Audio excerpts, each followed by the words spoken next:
What's up, everybody, and welcome back to the channel. VP Tactical here, and today we are doing a little upgrade to the Savage. Well, I don't even call it an upgrade as much as it should be a fix from the factory, but if you have a Savage Access or a Savage Access 2, then chances are you're probably familiar with a sticky bolt, or it just doesn't function as smoothly, the lift on it, you name it.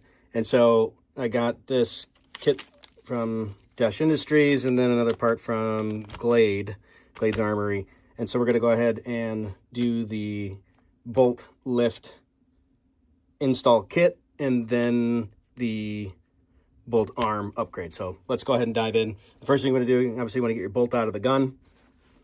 I'm going to use a, this is chewing up my thumb. We're on this piece right here, we're going to go ahead and decock it. So basically just want to push it down. You'll see that it's actually under tension, which will show you the Allen key spot here. Now, yours might be super tight. This is the first time I'm pulling mine apart, so we're going to give this a go on camera. Oh, wow, and that was nice and easy. So let's go ahead and back this off. You probably want to note the orientation of everything so it all goes back together appropriately. So I'm just going to remember that this is in line with the Savage logo there. We're going to pull off that BAS cap here. There's a spring that comes with it. And then this guy should just pop right out. You don't have to go this far if you don't want to. I want to take a look at everything. And so you'll see here this little ring, actually, this little washer that just came off. This is the one you're actually going to discard. And I noticed on one of his videos, Desh had mentioned about, wow, that's got a really tight drag to it, about straightening out this pigtail. So I'm going to go ahead and do that real quick, and then we'll finish the installation. All right, and the reason for straightening up that pigtail a little bit is take a little bit of the tension off of it, and so that way it doesn't sit in there crooked. So now that we've got that done, I'm going to go ahead and pull these out. You see that these parts are a little bit different from each other, because one of these, you see, well, we'll start here. So you see this inside edge, this is actually where the bearing goes, and it basically runs in these races. So these two are different. And so the one that has the flat end, the flat washer, that one's actually going to go on first. Then we're going to put the bearing on, which it doesn't matter which direction you put it. Putting a little bit of grease on there. And then again, we want to look for those bearing races, which are there. And then it's going to go on just like that. And that's pretty much it. We're going to go ahead and reassemble. But before we do, we're going to go put on our new bolt lift handle.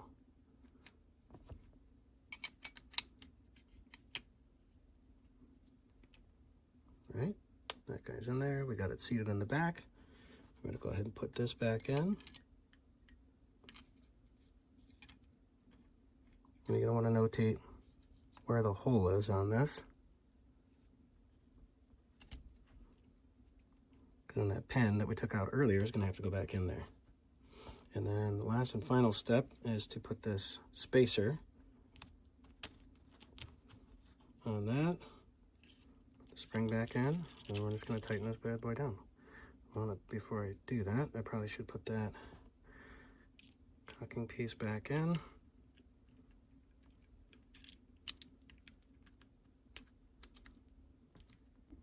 All right, you can see that was a little bit of a struggle. So I went ahead and got that little pigtail straightened out even more, because that was actually causing problems with this piece going in. So we're going to put on our BAS bolt and spacer.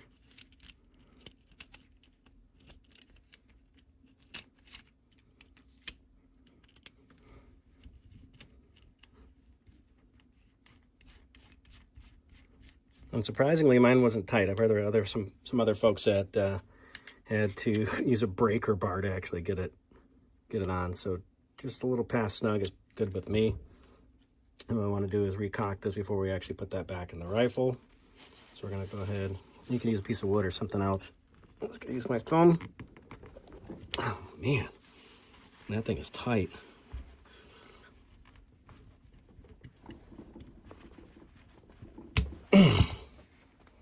Got it muscled up, and that is it. So let's go ahead and throw it in the rifle and test it out. And as you can see, it has drastically improved.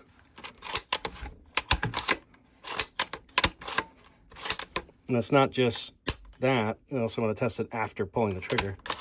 And it is considerably smoother than it was. I'm genuinely impressed and think that that was two worthwhile upgrades. Upgrade that bolt arm, and then, you know, that high lift kit or that lift kit certainly makes a huge difference. Much better than factory anyway. And as you probably see, we're wearing a new scope on this bad boy, so more testing to come. Stay tuned for that review. Be safe, stay vigilant.